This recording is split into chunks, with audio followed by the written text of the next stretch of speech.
James 3 5-6. 5 So also the tongue is a small part of the body, and yet it boasts of great things. See how great a forest is set aflame by such a small fire.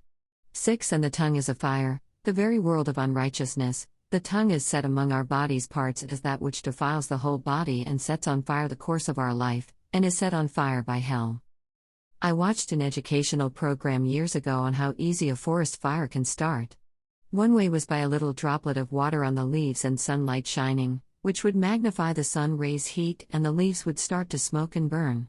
Even if we don't live near a forest, we all know of recent forest fires all over the world.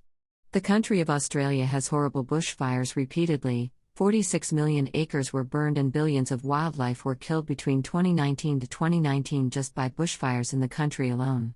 To really understand how much damage the tongue can cause, go study the 1938 radio show The War of the Worlds and the chaos it causes. It was Halloween night and Orson Welles was about to read a story called The War of the Worlds on the radio airways. Before Orson began the story, an announcement was given he was only reading a fictional story of an alien invasion from Mars. The radio show started out like the national news broadcast telling folks we don't know what is going on, but it looks like Martian spacecraft are really hurting and killing humans. In the time before movie screens and television, radio stations would do anything to make a fictional show sound as real as possible. So when people tone in the radio show a little, they really thought the Earth was being invaded and Martians were here to take over and to annihilate all Earthlings. The radio station even talked about places like New York City, St. Louis, and Chicago, and the US military had nothing to stop Martians' technology. A panic had started because the listeners thought this radio fictional program was real. Millions of people ran out of their homes.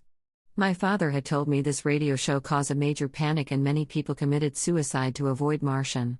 But the more I study, a lot of records say there was very little panic was really happening. What can be really proven by this incident is war of words and rumors. The action of our mouth and tongue can cause a lot of damage, and even more so with social media. I have been called out many times, because I was a keyboard warrior. It would be great if we as Christians would let our fingers, mouth and tongue reflect and say what the loving God wants us to say to each other. God bless you all. The Lord loves you, and so do I. Samuel H. Proverbs 18:21. Death and life are in the power of the tongue, and those who love it will eat its fruit.